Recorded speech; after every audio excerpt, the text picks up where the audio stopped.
Good day, everyone, and welcome. We're going to give it a Bonjour à minute. tout le monde, bienvenue. Nous allons patienter quelques minutes pour que tout le monde puisse se connecter avant de commencer. Merci.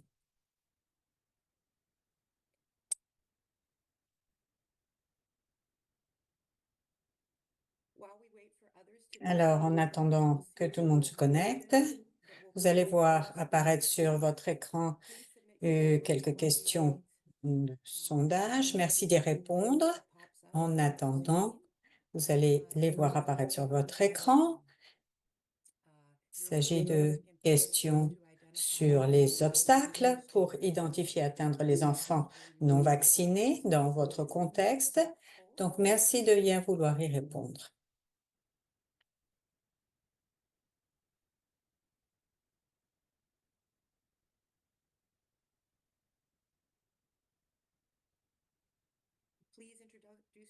Alors, merci aussi de vous présenter dans le chat, votre nom, le pays où vous vous trouvez, et nous allons commencer sous peu.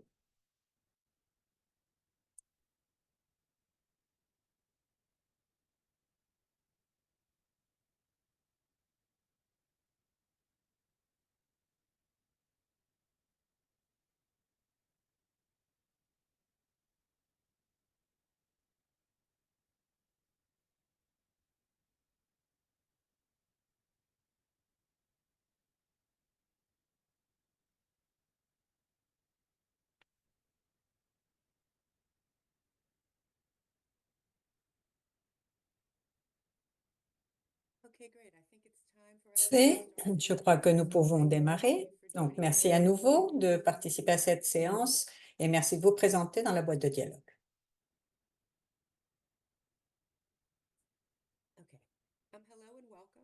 Bonjour, bienvenue. Merci de vous joindre à cette séance sur les réflexions sur la façon d'identifier les enfants zéro dose et de les contacter. Donc, continuez à vous présenter dans la boîte de dialogue, nom, votre pays, vos fonctions, afin que nous sachions qui est notre public. Je suis Erin Pour, directrice de projet du Centre Zéro Dose Gavi et chez SI. C'est un plaisir d'être avec nous aujourd'hui pour ce troisième webinaire d'une série. Nous sommes heureux aujourd'hui d'avoir les 4 pays avec nous qui vont nous faire une présentation sur la façon de contacter ces enfants, Bangladesh, Mali, Nigeria ou Ouganda. Donc, nous allons parler de la façon de collecter les des données, d'évaluer et de les analyser afin de couvrir les enfants et les communautés. Donc, nous allons écouter l'expérience des différents centres pays du zéro dose et également les politiques, les programmes mis en place au niveau national. Avançons, s'il vous plaît, avec les diapos. Nous avons quelques rappels d'abord pour que tout le monde puisse être bien connecté. Pour ceux qui souhaitent écouter le webinaire en français, vous pouvez choisir le canal en bas sur votre écran et en cliquant sur l'icône interprétation. Et pour ceux qui continuent en anglais, restez sur ce canal. Et vice-versa. Vous pouvez donc choisir votre canal de langue en bas, l'anglais ou le français. Ceux qui souhaitent écouter le webinaire et en anglais devront sélectionner le canal audio anglais. Next slide, please. Diapo suivante. Alors, merci de présenter vos questions dans la fonctionnalité questions-réponses. On vous y répondra par ce biais autant que possible ou à la fin de la séance durant l'espace de questions-réponses. Alors, assurez-vous d'être bien connecté au canal sonore, à la carte sonore de votre ordinateur. Si vous ne pouvez pas entendre la présentation, essayez de vous déconnecter, de vous reconnecter à nouveau.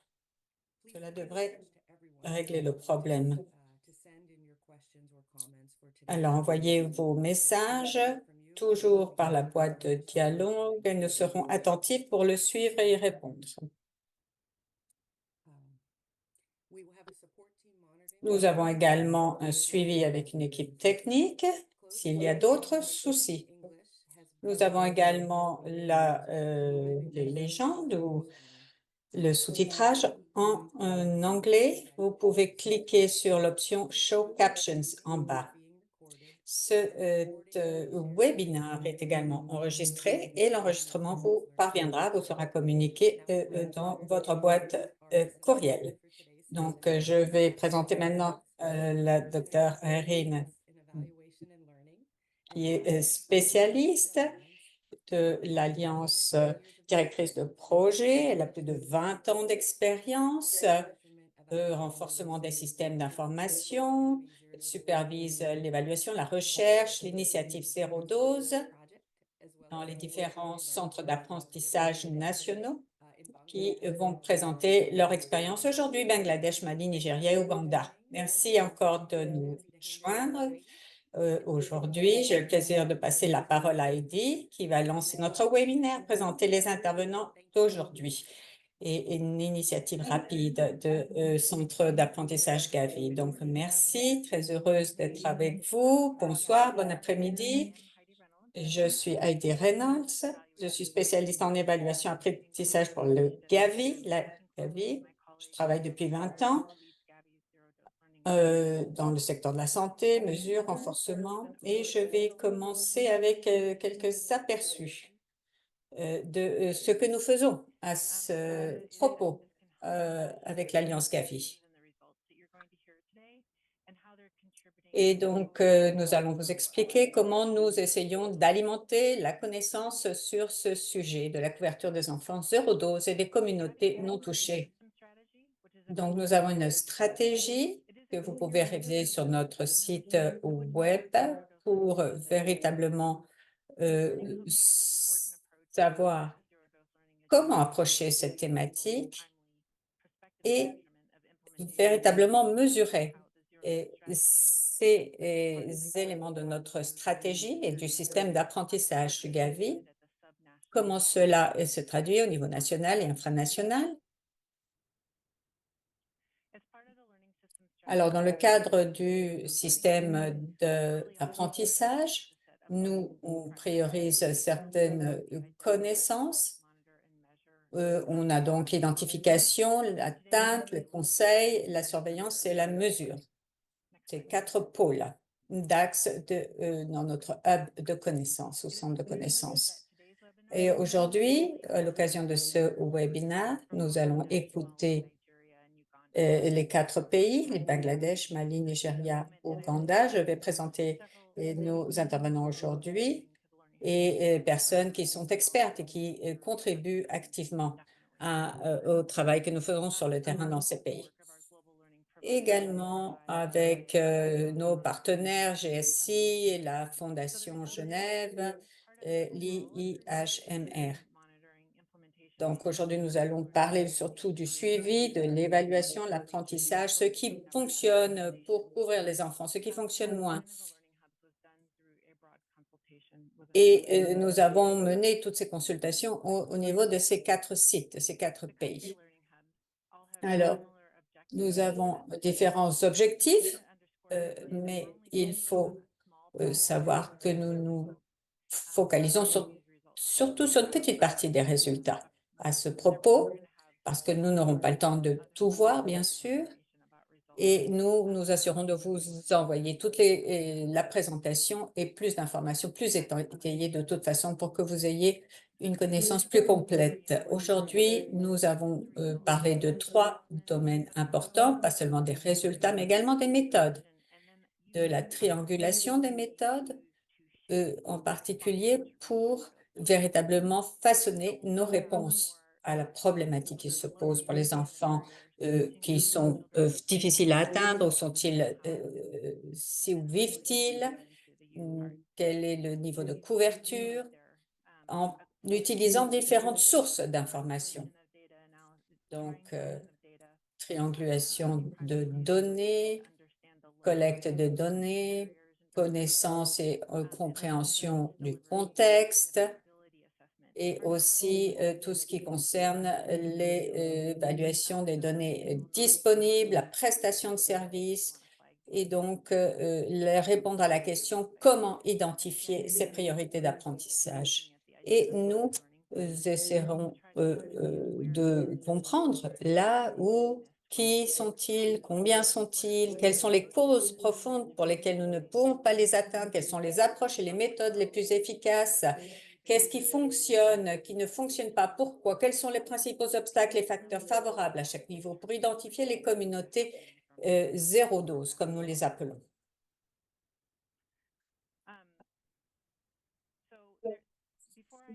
Alors, avant de conclure l'introduction, je voulais dire que ces présentations sont assez denses et nous allons limiter les interventions à 8 minutes chacune pour pouvoir écouter tous nos participants et laisser un petit peu de temps pour la discussion. Donc, merci de bien vouloir intervenir avec vos commentaires dans le chat et nous essaierons d'y revenir et de revenir vers vous, le cas échéant. Et s'il y a quelque chose que nous avons omis aussi, n'hésitez pas à nous le rappeler. Alors, c'est un plaisir pour moi de vous présenter les intervenants. D'abord, Jassim Uddin, scientifique au Centre international de recherche sur les maladies diarrhéiques au Bangladesh. C'est un expert dans la réalisation d'études d'évaluation à grande échelle sur les systèmes de santé à l'aide de méthodes mixtes. Il est responsable national de nombreux projets de recherche dans différents pays, participe à l'élaboration de stratégies de recherche sur la mise en œuvre afin d'améliorer le système de prestations de santé. Je vais présenter également les autres intervenants aujourd'hui. Nous avons Dorothy Lieb, qui est conseillère principale et co-chercheuse au Mali Learning Hub. Elle est experte en renforcement des systèmes de santé, fondatrice de Ganesh Aid, un centre de conseil en santé publique à but non lucratif qui aide les pays à accélérer la modernisation de leur système de vaccination. Ensuite, nous aurons Mohamed Yahaya, qui travaille au Nigeria, à FENET. Il est coordinateur du projet pour le consortium ZDLH à FENET. Au Nigeria, donc, il est professeur associé, membre du Collège ouest africain des médecins. Ses recherches portent sur la vaccination routinière, l'épidémiologie des maladies infectieuses, de VIH-Sida, fait partie de l'équipe qui a établi l'existence du dengue et du virus du Nil occidental, l'État de Sokoto, Nigeria, en 2016. Ensuite, nous avons Dr Emmanuel Mugisha, directeur mondial de PASS et travaille à l'introduction des vaccins contre la typhoïde. Il est aussi conseiller technique en matière de vaccins et d'immunisation. Il est co-directeur du consortium Ouganda Zéro Dose du centre d'apprentissage. Et sur ce, je vais passer la parole à notre premier présentateur, Dr Jassim Uddin. Merci, merci et bonjour à tout le monde.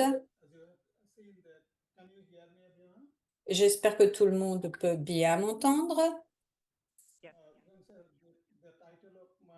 Alors, le titre de ma présentation sont donc les enfants zéro dose et sous-vaccinés au Bangladesh, l'expérience d'une évaluation rapide.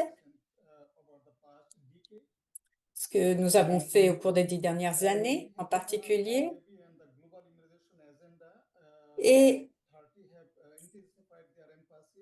nous voulons identifier donc les zones où ces enfants se trouvent, informer et éclairer le contexte pour élaborer nos stratégies d'intervention et nos recherches sur la mise en œuvre.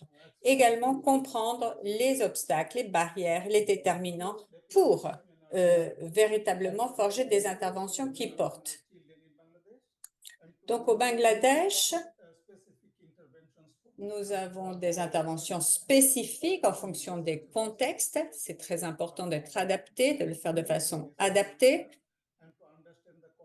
et pour comprendre les déterminants et les obstacles donc à cette couverture. Donc, maintenant, je partage avec vous les méthodes que nous avons utilisées. L'évaluation rapide a été conduite entre les mois de décembre 2022 et les mois de mai 2023. Euh, Nous avons fait cette évaluation sur des zones prioritaires, y compris la zone de Ahor, la zone des montagnes Ili, la zone côtière, la zone que l'on appelle Duchar, les plaines et les périphéries urbaines. La population qui a été touchée ou bien évaluée par cette étude, compris des soignants des enfants, des 4 mois, 15 jours, dès les 4 mois, 15 jours, 4 mois et demi jusqu'au 23 mois, c'est-à-dire presque les 2 ans. Et nous avons avancé cette étude en mesurant une extension d'un mois si l'enfant, en tenant compte une extension d'un mois, si l'enfant n'avait pas sa troisième dose. Donc, nos sources de données, comme vous pouvez voir ici, se divisent en sources primaires et sources secondaires. Les sources primaires touchent la cartographie des communautés périphériques, l'assurance de la qualité auprès des entrepôts, l'utilisation de données qualitatives en ce qui concerne les entretiens avec les personnes clés et aussi les entretiens approfondis. En ce qui concerne les sources secondaires des données, nous avons des études démographiques et de santé, des études des données des districts en ce qui concerne la santé et des sondages et des rapports sur l'évaluation de la couverture qui vont de l'année 2014 en avant. Donc, voici, nous voyons le processus que nous avons suivi pour l'identification initiale avec une consultation avec les programmes d'immunisation, les partenaires qui travaillent là-dedans. On a fait des ateliers, des sessions pour débriefer, des séances de suivi. Deuxièmement, nous avons vérifié, on a fait la vérification de nos données. On a fait des visites sur le terrain de façon mensuelle pour assurer la qualité de nos données et de ce que nous avons recueilli. Après, nous avons fait la réanalyse de la zone d'identification. Prochaine diapo. Voici les processus de sélection des foyers que nous avons utilisés. Tout d'abord, on a regardé les districts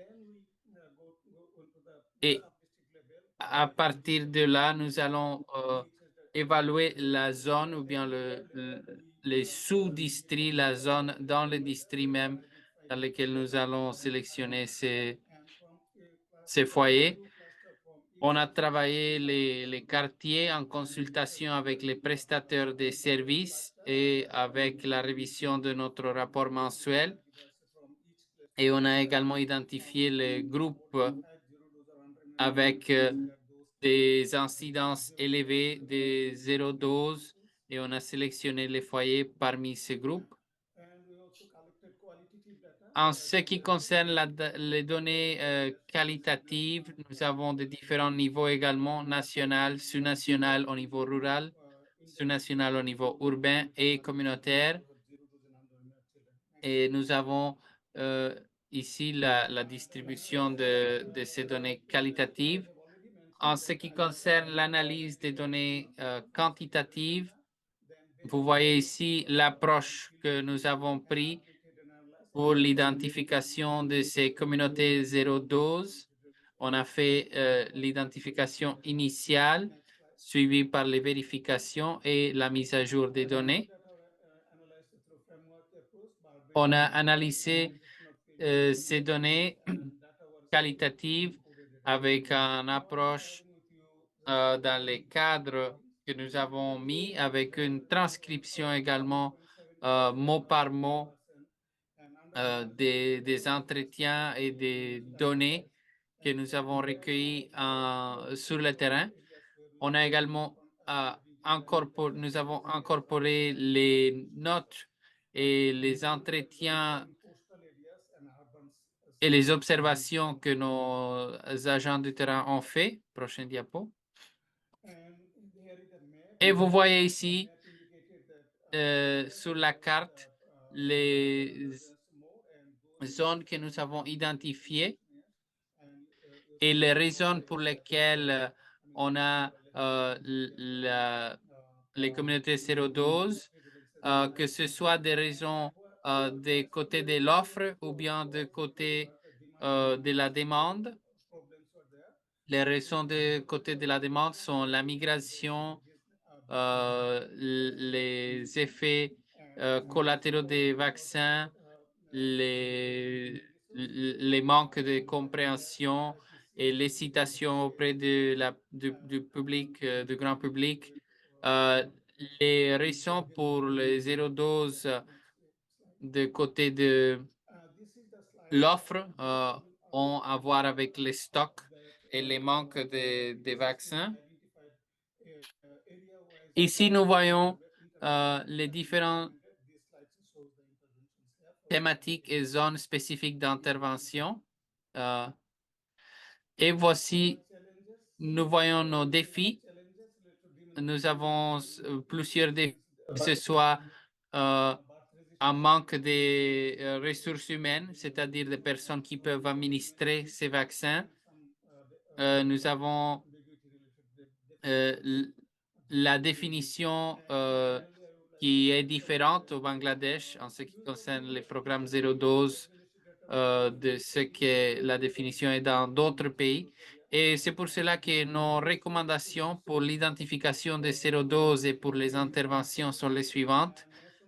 L'utilisation des données pour identifier les zones prioritaires 012 en améliorant la qualité des données administratives, la mise en place des sondages au niveau national pour nous donner une vue dans les quartiers, dans les sous-districts et dans les différentes zones pour lesquelles nous n'avons pas assez d'informations aujourd'hui. Et voici l'équipe qui a travaillé, y compris moi. Merci à toute l'équipe. Merci. Et donc, c'est ma présentation. Et maintenant, on passe au prochain présentateur. Merci beaucoup, Dr. Jassim. Et Dorothée, je pense qu'on va changer maintenant. Si vous avez besoin de changer pour écouter Dorothée en anglais, elle va parler en français. Faites les changements maintenant.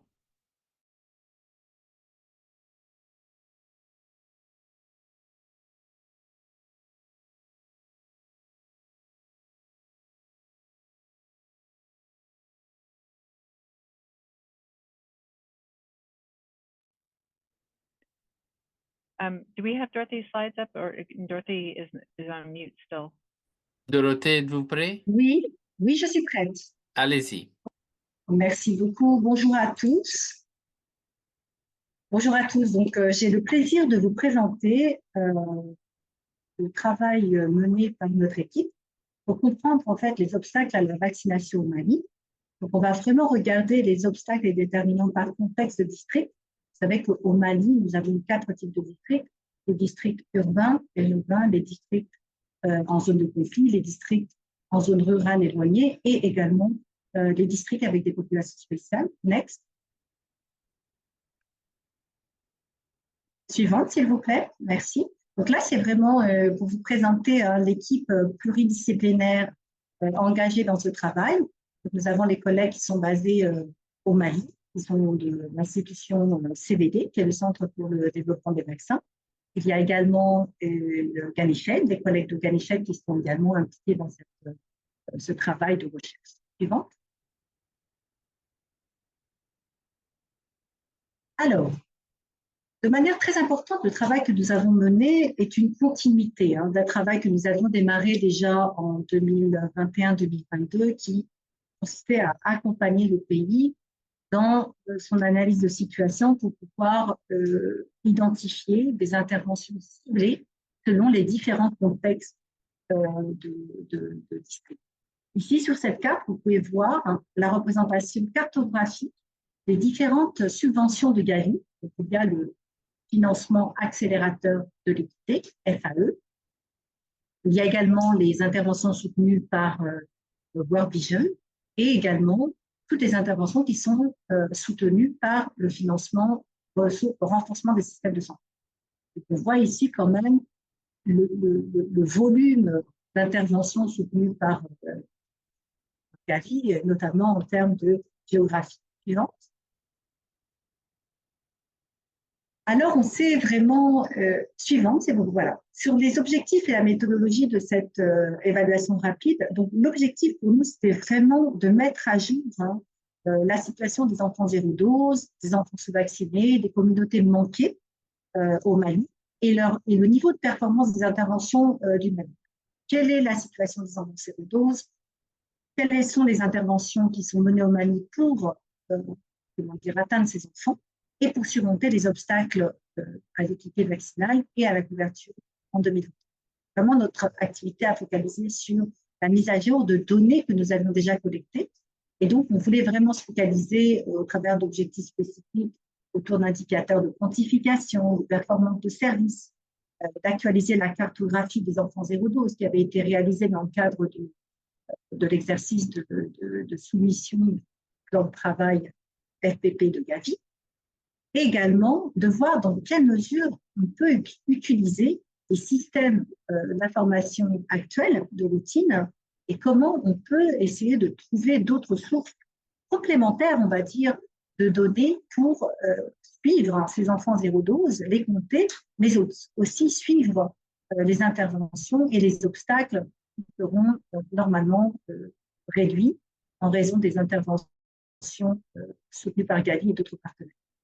Également, sur l'aspect un peu plus source de données, on voulait vraiment travailler sur une espèce de cadre qui pourrait nous amener à aller un peu plus dans la recherche de données complémentaires par rapport au système de routine du Mali.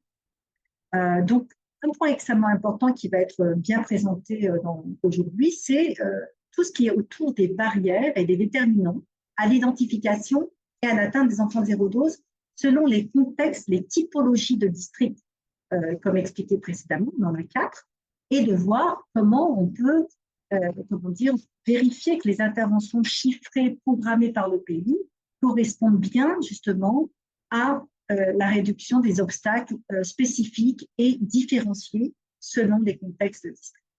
On a alors donc dans notre approche d'évaluation rapide, on a fait une analyse, enfin on a fait une étude quantitative et qualitative avec l'analyse de données secondaires, avec une revue documentaire, des analyses de données issues de bases de données du IHRS2, de la IHRMI, les données de population, etc.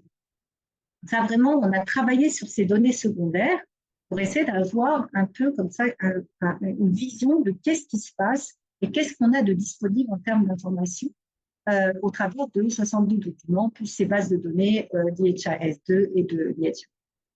On a ensuite collecté des données primaires, donc on est allé sur le terrain, visite de terrain, 4 districts représentant les districts urbains, les districts en zone de conflit, les districts avec des populations spéciales et les districts avec, en zone rurale, de manière à vérifier en fait s'il y avait des spécificités selon ces contextes. Donc, on a en fait travaillé surtout avec 8 centres de santé et toutes les communautés autour de ces centres de santé Au total, on a consulté 176 informateurs au travers d'entretiens individuels auprès des responsables du centre de santé communautaire, auprès des agents communautaires, auprès du chargé de PEV, auprès des familles leaders et des parents et mamans. On a fait des focus group, donc ces hommes, ces femmes qui représentent en fait les parents des enfants vaccinés, également avec des prestataires de santé. Donc on a travaillé également sur le DQA, donc on a essayé de voir en fait la qualité des données dans ces 8 SESCOM, vérifier en fait la congruence, la compatibilité entre les données du DHIS2 et les données de chacun des centres de santé communautaire. Suivante. Donc, en regardant un peu cette méthodologie, nous, on s'était dit, oui, mais alors, quel SESCOM allons-nous choisir, quel type de district, etc. Donc, on a vraiment regardé où sont ces enfants et on a sélectionné surtout des districts avec une forte concentration des enfants 0-12, représentant dans chacun des types de districts, chaque contexte, avec, si possible, une accessibilité sécuritaire quand même pour les enquêteurs. Donc, comme vous pouvez voir sur cette carte, on a le nom des 4 districts, c'est Goutomignan, Kai, commune 6 de Bamako, qui représente chacun des contextes de district, et on a sélectionné 2 aires de santé, donc 2 centres de santé communautaires, avec lesquels nous avons collecté les données suivantes.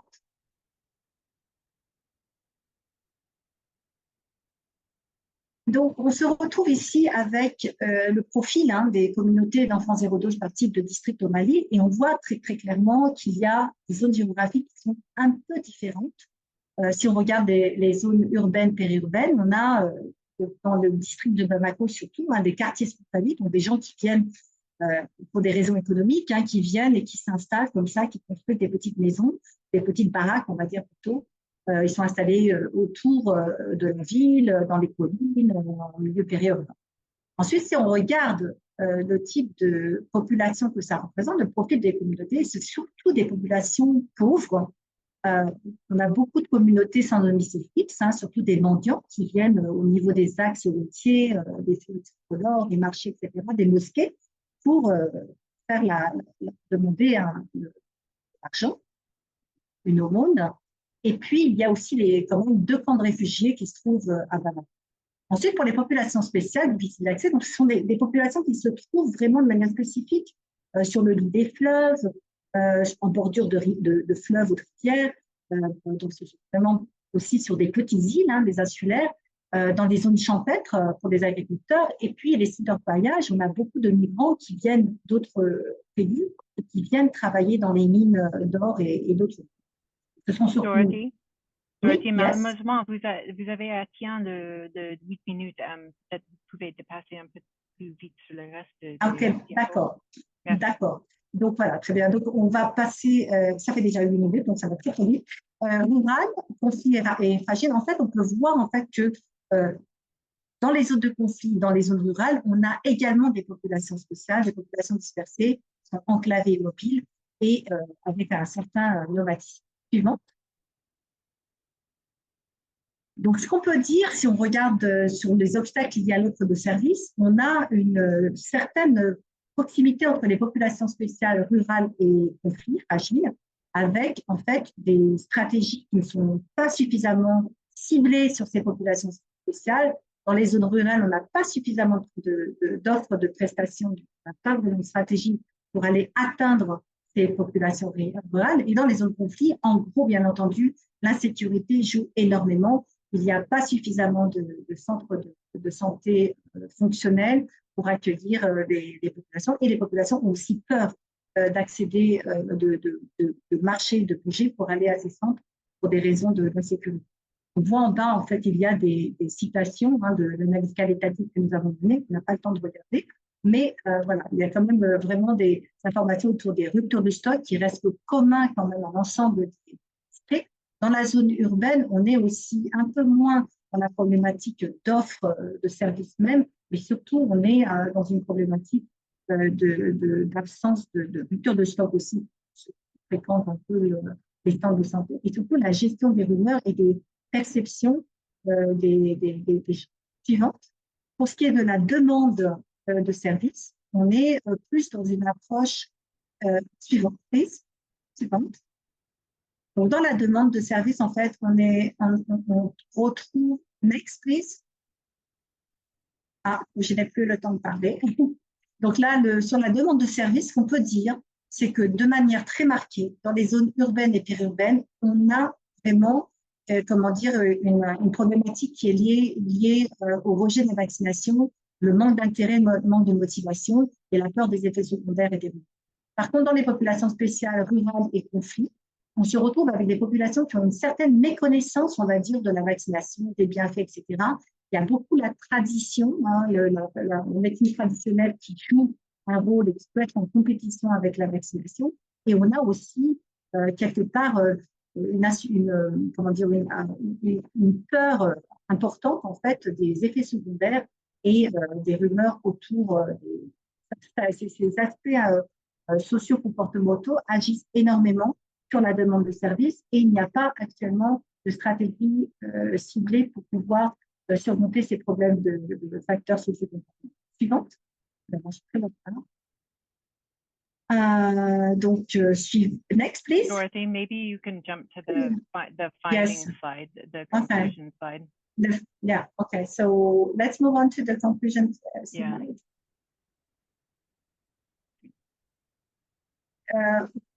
Est-ce qu'on peut aller à la slide finale, s'il vous plaît?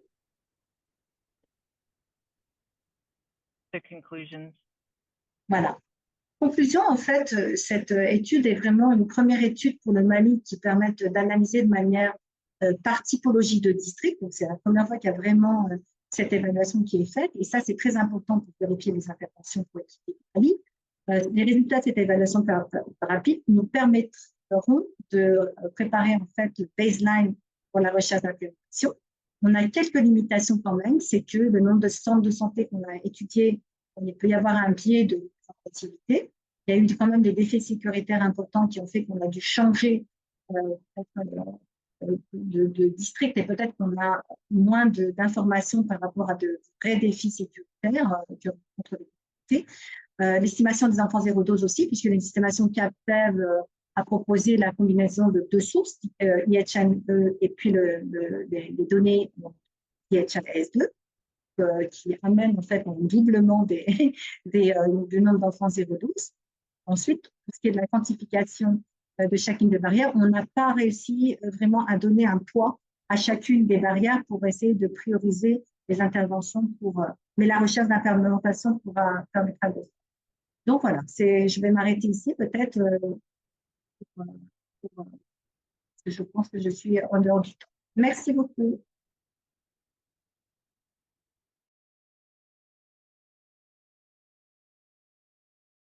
À vous. Thank you, Dorothy. Merci, Dorothée. Alors, de toute façon, les diapos vous seront communiqués, vous aurez plus d'informations beaucoup plus détaillées. Bien sûr, le temps nous manque pour véritablement analyser toutes les informations qui sont contenues dans les diapositives. Donc, passons au prochain intervenant. Merci. Donc, voilà, Dr Yahya Mohamed. Dr Yahya Mohamed. Merci, bonjour, bon après-midi, bonsoir à tout le monde. Je suis heureux de vous parler des barrières et des facteurs de facilitation de la vaccination au Nigeria, basés sur cette évaluation rapide que nous avons menée en 2022. Maintenant, nous savons que la couverture mondiale est un problème dans beaucoup de pays, en dépit des efforts qui sont menés au niveau international. Au Nigeria, nous avons 2,2 millions d'enfants non couverts et nous voulons coordonner nos efforts, donc, au Nigeria. Et il y a différents facteurs, comme on vient de l'écouter, l'accès limité, le problème de sécurité, l'hésitation face au vaccin, le manque de confiance de la population. Donc, Passons à la diapo suivante. Donc, nous avons analysé un petit peu les zones à prioriser. Nous en avons sélectionné 4 États.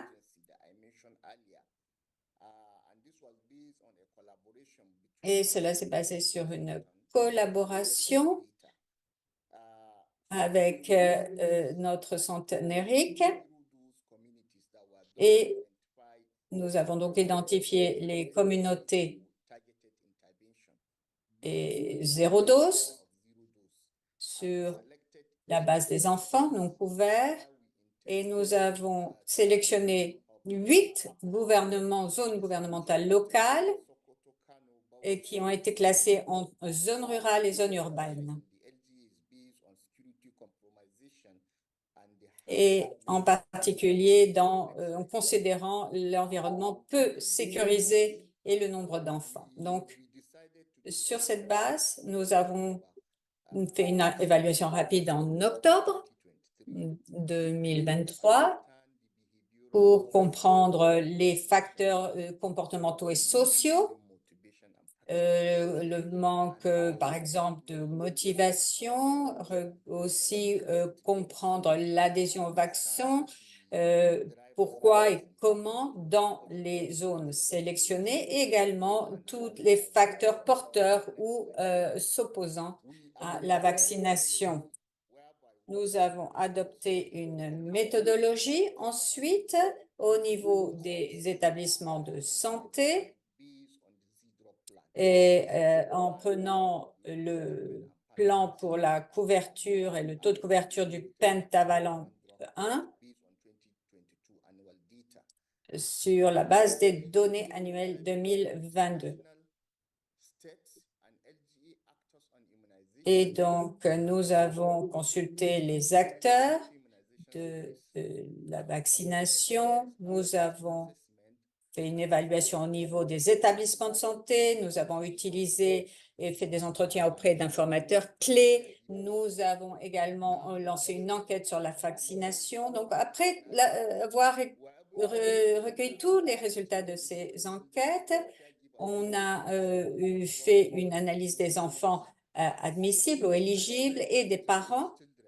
Et nous avons vu que nous avions une bonne proportion d'enfants pouvant être couverts. Et tant au niveau des enfants qu'au niveau des parents.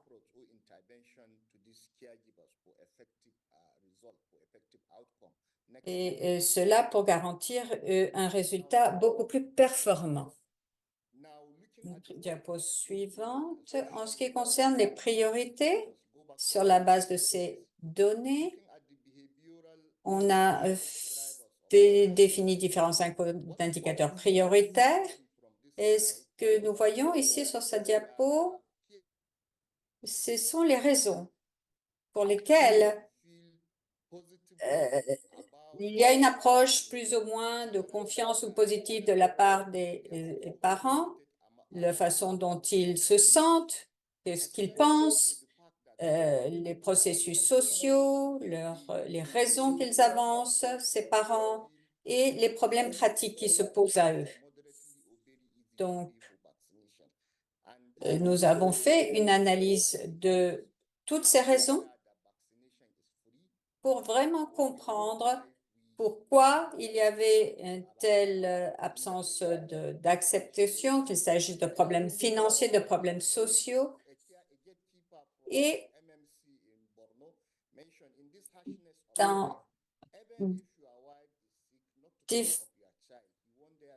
nous avons ici des témoignages de personnes que nous avons consultées.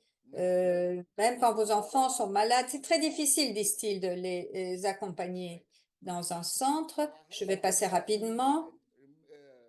En ce qui concerne l'évaluation au niveau des établissements de santé, on a fait une analyse sur les séances de vaccination, le nombre de jours par semaine et le nombre d'heures par semaine également. Donc, nous voyons ici une moyenne de 2 jours dans 19 de ces établissements.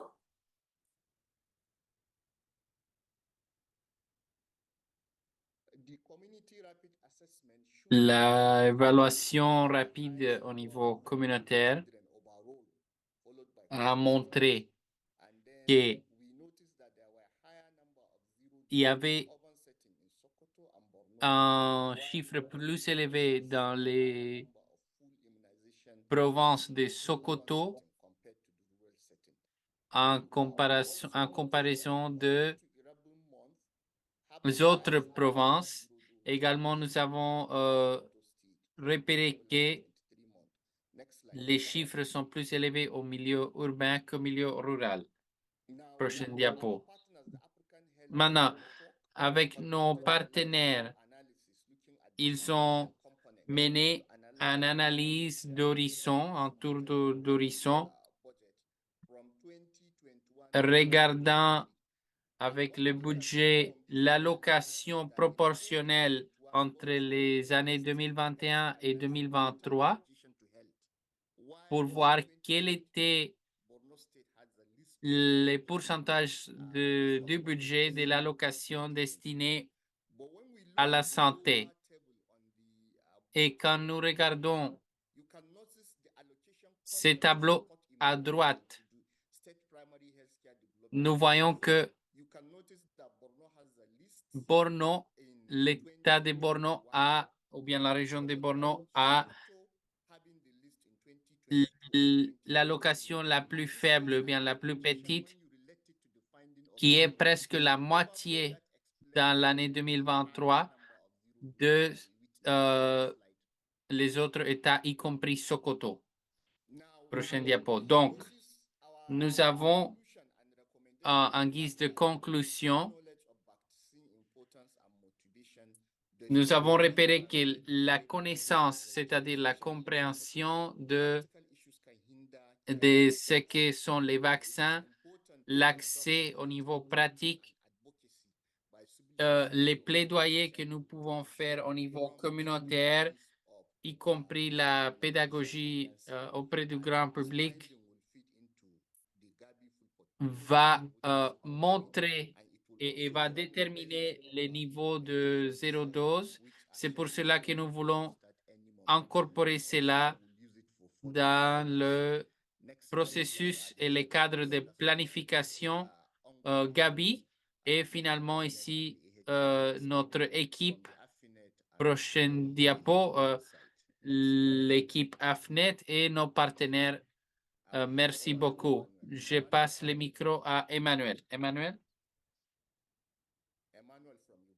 Emmanuel du Ouganda. Merci beaucoup, docteur Yahaya. Je vais vous présenter les leçons et les apprentissages de l'Ouganda en ce qui concerne les barrières pour toucher ou bien atteindre les enfants sérodoses. On n'écoute plus Dr. Emmanuel. Dr. Emmanuel, êtes-vous toujours là? Prochaine diapo. Oui, donc, le programme d'immunisation nationale en Ouganda a fait beaucoup de progrès dans la couverture nationale au niveau pays pendant les 2 dernières décennies. Et nous avons toujours des défis en ce qui concerne les chiffres élevés des enfants sérodoses qui étaient de 40%.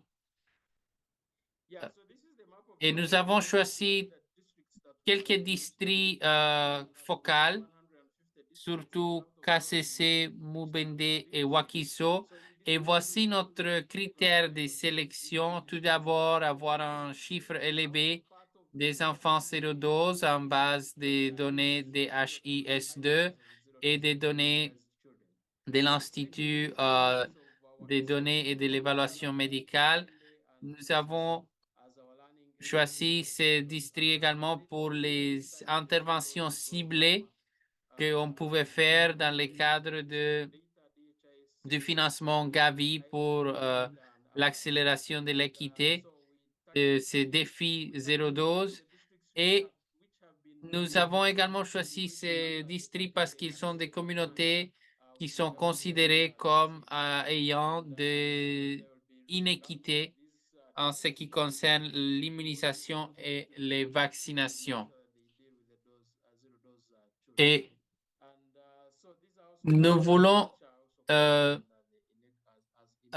partir de ces raisons, mettre l'accent sur ces 3 districts. C'est comme cela que nous avons choisi les communautés d'études ou bien à étudier dans les districts que l'on vient de présenter. On a choisi ces communautés avec la cible de toucher chaque district, toucher chaque enfant et créer une catégorisation des sous-comtés ou bien sous-districts et des facilités de prestations de santé, des services de santé. On a vu qu'il y avait beaucoup de défis, il y avait des zones très rurales, des îles, etc. Et donc, notre objectif était de caractériser les enfants sérodoses, comprendre les communautés périphériques de l'Ouganda et aider à comprendre et à surmonter les défis et les barrières qui préviennent que le système de santé et le système vaccinal d'immunisation puissent toucher ou atteindre ces communautés. Prochaine diapo. Donc, voici, je vous présente quelques-uns des barrières que l'on a repérées.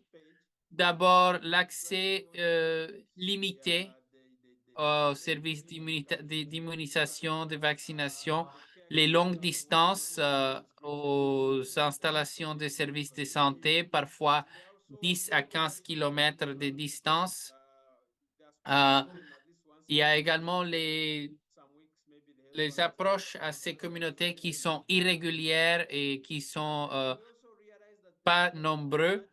Et les défis géographiques dont on parlait, l'isolation de certaines de ces communautés ou bien la nature isolée de cette géographie.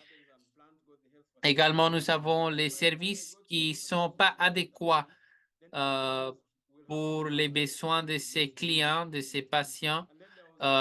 Les longues attentes dans les services de prestations de santé, les coûts ou bien les frais cachés de ces immunisations et l'attitude non professionnelle de ces prestataires de santé. Parfois, ils arrivent en retard, ils partent tôt avant l'heure prévue, ils ne sont pas gentils et ils travaillent avec des cadeaux financiers, des pots de vin, etc. Également, nous avons les stocks ou bien les entrepôts, les stocks de vaccins qui ne sont pas suffisants. Davantage, on a repéré d'autres barrières. Parfois, les enfants ont des parents qui ne sont pas sur la même page en ce qui concerne l'immunisation. Les époux, surtout les maris, ne veulent pas donner l'argent ou bien les ressources pour que la mère et l'enfant puissent se déplacer ou bien payer le transport pour aller se faire vacciner. Il y a des mythes et des méconnus, que ce soit religieux ou d'autres natures en ce qui concerne la vaccination. Et donc, nos apprentissages à partir de cette expérience, nous avons besoin d'identifier qui sont les acteurs clés auprès de ces enfants, auprès de ces communautaires. on a besoin de travailler avec ces communautés pour qu'ils puissent avoir des bons systèmes de récolte des données, un bon cadre de gestion des données, travailler avec ces foyers particuliers pour déplacer le poids de ces interventions et pour que l'on puisse avoir un meilleur système d'immunisation.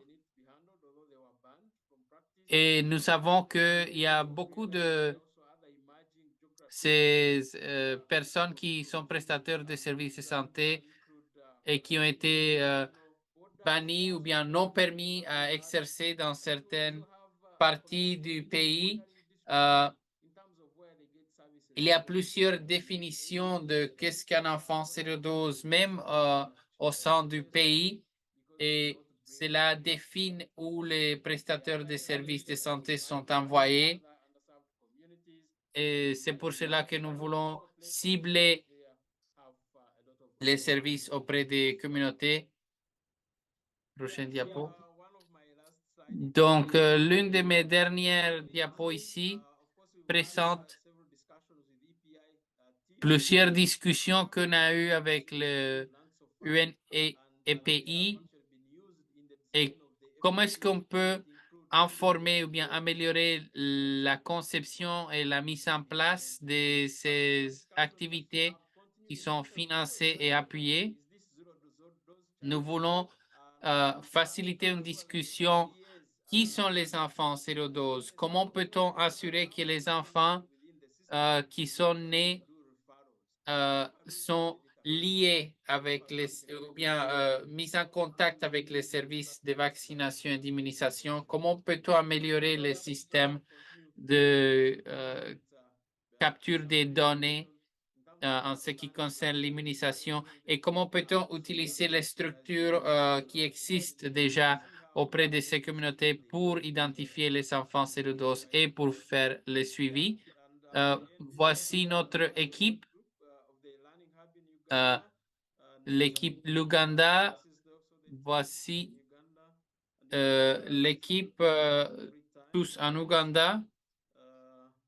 Et prochaine diapo. C'est une équipe assez grande. Voilà. Prochaine diapo. Merci beaucoup. Merci beaucoup à tous. À vous, Heidi. Merci, Emmanuel. Merci à vous tous. Il y a beaucoup de questions qui sont arrivées par voie du clavardage de la boîte de dialogue et je veux lire certaines de ces questions avant de passer la parole encore au présentateur. Nous avons 15 minutes d'avantage jusqu'à quart après l'heure pour en faire la discussion et la foire aux questions. Mais je veux partager des résultats spécifiques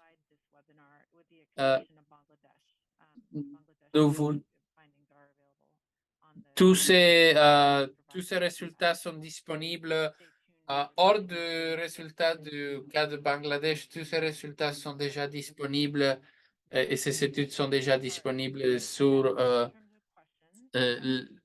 l'Internet, en Internet. Nous avons deux questions. Je vais commencer avec ces deux questions et on verra comment on peut avancer avec les différents pays. Donc, comment est-ce que ces leçons, ce que vous avez appris, va être utilisé? Comment peut-on avoir une meilleure idée de où sont les enfants, où se trouvent ces enfants sérodoses et au niveau sous-national surtout? où vivent, où habitent ces enfants et de façon similaire, quels sont les processus plus opportuns pour faire la conception de ces interventions. Dr. Jassim, si vous voulez commencer. Yeah, thank you, Heidi. Merci Heidi de la question. Sont importantes et j'aimerais y répondre aussi clairement que possible. En particulier la deuxième, comment nous avons élaboré nos interventions et utilisé les informations. Nous avons mené différents exercices pour concevoir cette recherche de mise en œuvre. Comme je l'ai dit dans ma présentation, sur la base du paysage des données recueillies,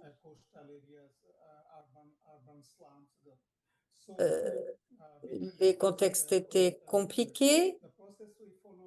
Donc, le processus suivi, à l'origine, était de regarder les interventions déjà menées, et celles testées pour ce type de zone et pour joindre et atteindre les enfants zéro dose et les communautés où ils vivent. Ensuite, nous avons engagé des discussions avec les parties prenantes sur ces interventions. Nous avons consulté l'OMS, l'UNICEF, les grandes organisations présentes et on a partagé des informations au niveau infranational dont nous disposions pour savoir comment les interventions pouvaient être déployées et comment réduire les enfants 0-12, le nombre de ces enfants. Ensuite, nous avons appliqué tout cela au niveau communautaire en travaillant avec les parents de jeunes enfants. Nous les avons appelés, contactés. Nous avons mené donc ces approches au niveau des centres et des dispensaires sur le terrain. Et on voit que les interventions ont différé selon les contextes. Sur la base des recommandations que nous avions pu, disons, regrouper, comment donc avons-nous fait de ces informations, bien sûr, les traduire en action. Sur la base de ces évaluations rapides,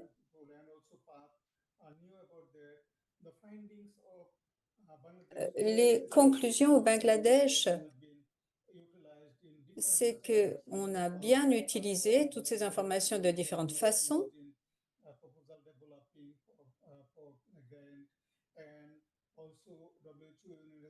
L'OMS nous a aidés et récemment,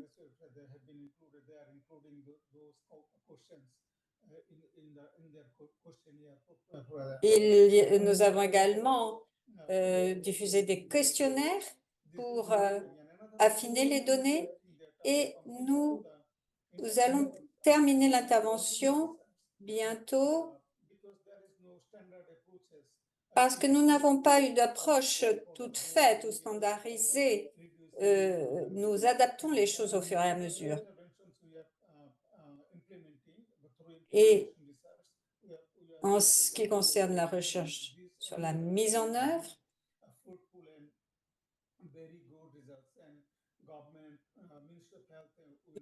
nous travaillons avec, bien sûr, les autorités gouvernementales pour mettre à l'échelle des interventions que nous avons ciblées dans ces zones et dans ces districts et reproduire l'initiative dans d'autres zones. Dorothée, voulez-vous répondre à ces questions sur l'utilisation de ces conclusions, de ces études et sur la conception des approches et des méthodes pour mieux relever le défi des enfants 0-12? Oui, merci beaucoup pour cette question. C'est une question essentielle puisqu'il s'agit de vraiment déterminer les obstacles, mais aussi leurs causes. Quelles sont les causes de ces obstacles et de vérifier, par exemple, si les interventions qui sont programmées par le programme élargi de vaccination par le ministère de la Santé correspondent vraiment à ces obstacles et leurs causes. Donc, je pense que les résultats de ce type d'évaluation permettent vraiment de vérifier que les interventions programmées sont tout à fait appropriées. Et si les résultats révélaient que certains obstacles avaient été sous-estimés ou peut-être oubliés, carrément pas du tout su par les autorités, par le pays, alors c'est intéressant de pouvoir utiliser ces données-là pour élaborer des stratégies complémentaires. L'exemple du Mali est intéressant puisque le Mali a développé des stratégies spécifiques selon les types de districts, stratégie urbaine, stratégie en zone de conflit, mais il n'y a pas eu véritablement de stratégie pour les populations sociales ou les zones. Donc là, c'est quelque chose qui va ressortir et je pense que ça peut aider vraiment à trouver des stratégies et des interventions coéquipées qui permettent d'adresser des problèmes, les obstacles qui ont été identifiés.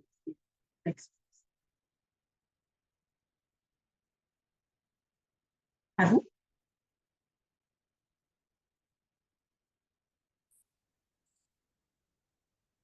Thank you, Dorothy. Merci, Dorothée. Docteur Ayaha. Merci, Heidi, de ces premières rondes de questions.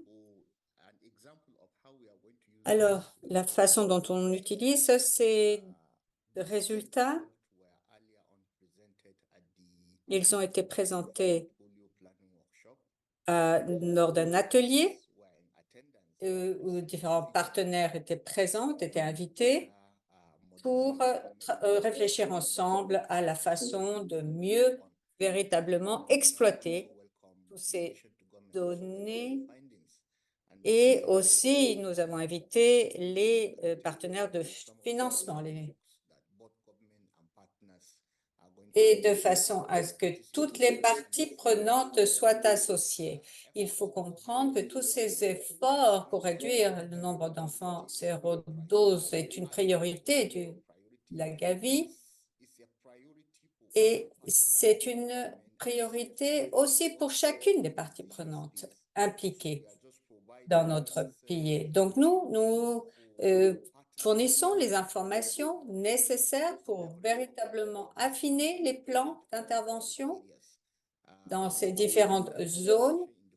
Et ce que nous voulons, bien sûr, c'est diffuser ces informations. Nous le ferons prochainement. Nous les utilisons aussi pour une campagne de sensibilisation de la population, bien sûr. C'est très important pour rejoindre et atteindre plus d'enfants.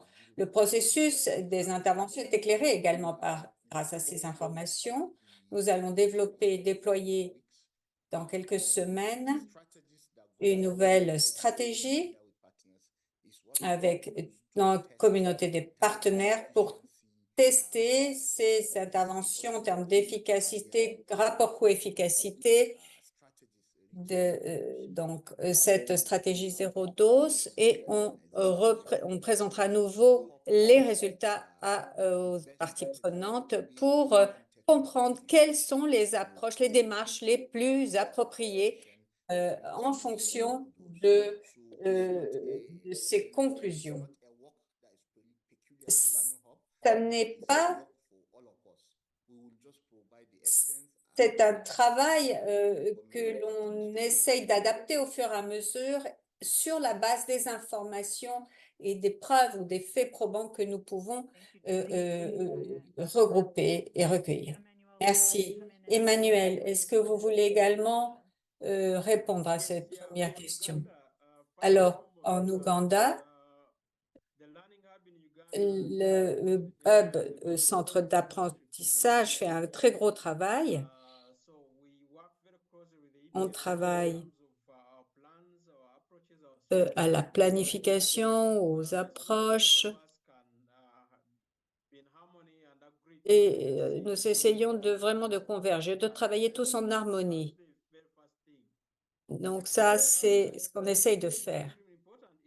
L'aspect important ici, c'est qu'en Ouganda, nous avons reçu bien sûr des subventions de la Gavi pour accroître notre démarche zéro dose, et ces financements ont été utilisés pour améliorer les interventions et bien sûr atteindre tous les enfants dans les communautés non couvertes. Donc, notre stratégie, c'est de travailler de façon transversale et, comme je l'ai dit, les districts que nous avons sélectionnés font partie bien sûr, du plan d'expansion de la vaccination du PEV, et c'est seulement bien sûr avec l'aide de ces fonds que nous pouvons avancer. En ce qui concerne le progrès réalisé, donc on continue de travailler avec le PEV. Nous voulons comprendre mieux les difficultés et façonner de nouvelles solutions. Et c'est ça, nous essayons de faire une analyse de tout cela pour véritablement sélectionner les solutions qui seront les plus porteuses. Et non seulement au niveau de l'aspect théorique, mais dans la pratique également, de la façon dont on peut travailler. Donc, en particulier dans les zones reculées, les zones difficiles d'accès, nous voulons aussi bien sûr continuer à améliorer les sources de données, les sources d'informations, parce que les informations, c'est la clé bien sûr de démarches qui portent, de démarches qui aient du succès. Merci. Il reste quelques minutes, mais il y a beaucoup d'autres questions qui sont posées. J'espère qu'on pourra y répondre ultérieurement. Et ce qu'on peut faire pour l'instant, c'est de refaire un petit tour de table pour demander vos derniers commentaires sur différents aspects et questions sur les méthodes les plus appropriées pour travailler avec des populations migrantes, par exemple. Comment faire les analyses, les sondages à ce niveau? Comment recueillir les informations pertinentes? Il y a aussi le problème de l'identification, donc des obstacles. Quels sont-ils précisément? Donc, toute cette recherche est importante. Est-ce que donc on peut faire un dernier tour de table pour que vous nous disiez si les difficultés que vous avez rencontrées ont pu, dans une certaine mesure, être surmontées ou pas? Merci d'être très bref parce que nous sommes à la fin de ce webinaire.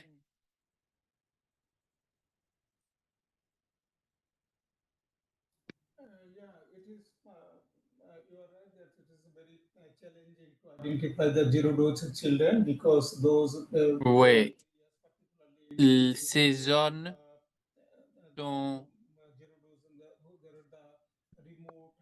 sont dans des endroits de difficile accès, des endroits périphériques. Et donc, nous avons besoin de travailler de façon concertée et nous avons besoin de faire la révision minutieuse des données pour identifier qui sont et où se trouvent ces enfants sérodoses. Il y a également d'autres défis liés à l'identification de l'infrastructure d'immunisation et les évaluations rapides qui parfois, par exemple, dans mon contexte, n'est pas obligatoire. Donc, on a des données de l'année dernière, l'année passée, mais ces données ne sont pas fiables. Et donc,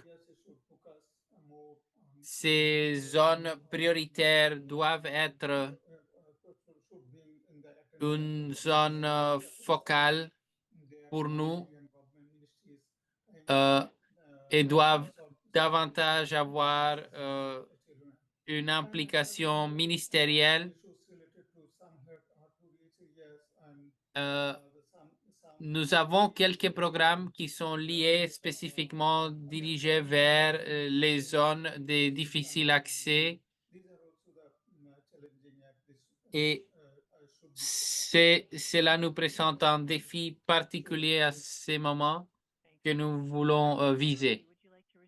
Dorothée, tu veux ajouter à cet égard?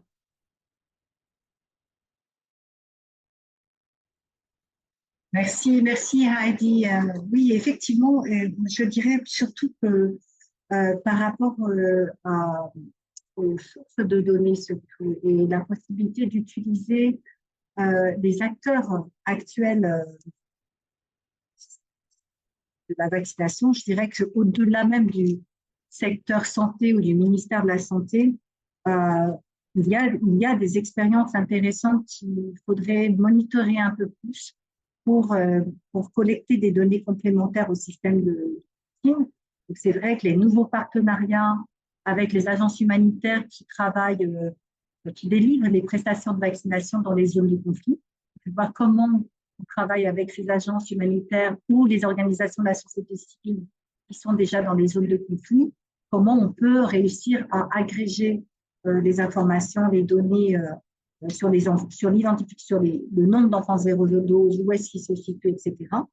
Et puis, par ailleurs, l'expérience aussi malienne sur l'engagement communautaire, hein, en termes de partenariat, l'utilisation des femmes dans les villages pour aller identifier les enfants zéro dose, les compter, les convaincre les décideurs dans la communauté d'amener les enfants. Donc, cette histoire de quantification, elle peut se faire aussi avec ces femmes dans les villages, et aussi l'atteinte par la négociation, par le plaidoyer, par la communication, par la sensibilisation, pour atteindre plus d'enfants qui seraient zéro dose ou sous-vaccinés. Il y a aussi peut-être une piste intéressante, peut-être d'autres pays aussi sont dans la même approche, mais il y a la santé communautaire, la stratégie de la santé communautaire au Mali, qui fait que les agents de santé communautaire sont professionnalisés. Ils ne sont pas complètement dans le système, on va dire, du secteur public santé, mais ils accompagnent et ils travaillent en étroite collaboration avec les agents du ministère pour identifier les enfants zéro dose, pour les compter, pour les localiser, fournir d'autres prestations de vaccination, de prestations de santé dans le cadre des soins de santé primaires, mais accompagner l'identification systématique des enfants zéro dose en utilisant une application mobile, hein, on va vraiment digitaliser cette approche afin de s'assurer que les stratégies des centres de santé de proximité, stratégies fixes, stratégies mobiles ou stratégies avancées, soient correctement ciblées sur ces communautés oubliées, ces enfants 0-12 ou ces enfants sous la cible. Voilà pour le point de vue du centre d'apprentissage du Mali. Donc, on est vraiment dans cette approche de refléter un peu ce qui se passe et peut-être introduire aussi des nouvelles approches ou en tout cas accompagner le pays dans le passage à l'échelle d'expériences nouvelles, réussies, que ça bénéficie à la majorité des communautés au Mali. À vous. Thanks, Dorothy. Dr. Yahaya. Merci, Dorothée. Dr. Jahaya. Oui, je veux répondre à ces deux questions. Ces deux questions sont liées au Nigeria, où nous avons ces problèmes d'insécurité et important de prendre cela en compte, surtout dans les régions et dans les zones où cette insécurité est pressante. Et nous avons besoin de penser à une stratégie et une solution pour atteindre ces enfants qui sont dans des contextes d'insécurité. Et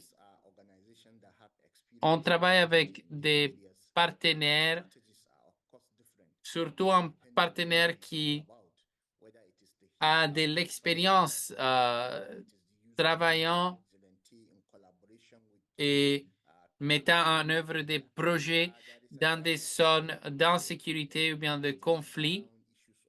Et ils prennent en compte d'autres facteurs et d'autres éléments dans la planification de ces interventions pour que l'on puisse assurer que nous avons les personnes et les ressources nécessaires pour ces efforts. Nous voulons assurer que nous mettons en place les recherches et les efforts nécessaires pour assurer que, par exemple, les recensements, les census qu'on a fait au niveau fédéral au Nigeria, qui était il y a longtemps déjà, plus de 15 ans, je crois, et qui était lié, ces données que nous utilisons sont liées à ces census, ces recensements de 2006, à peu près 2006. Et c'est ça que je peux dire en matière de données, etc. Merci. Go ahead, Emmanuel. Are we going to apologies? Go ahead. Allez-y, Emmanuel. Oui, de la perspective de l'Ouganda et que malheureusement, nous sommes en train de bâtir notre écosystème de données et on a plusieurs sources de données. Comme vous pouvez imaginer, on a plusieurs sources de données et assez fréquemment, nous avons des différentes communautés.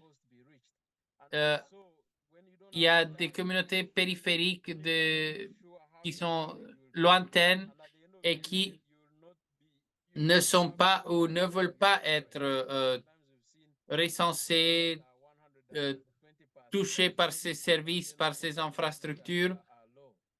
Et nous voulons donc renforcer notre écosystème de données pour faire un bon suivi de ces enfants.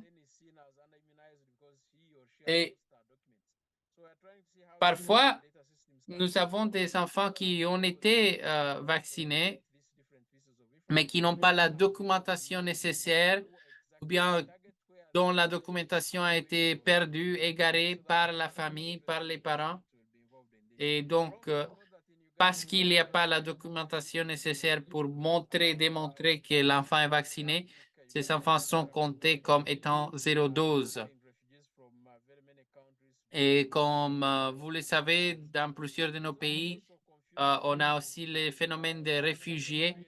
Donc, si nous avons des réfugiés qui sont présents dans une certaine partie de notre géographie,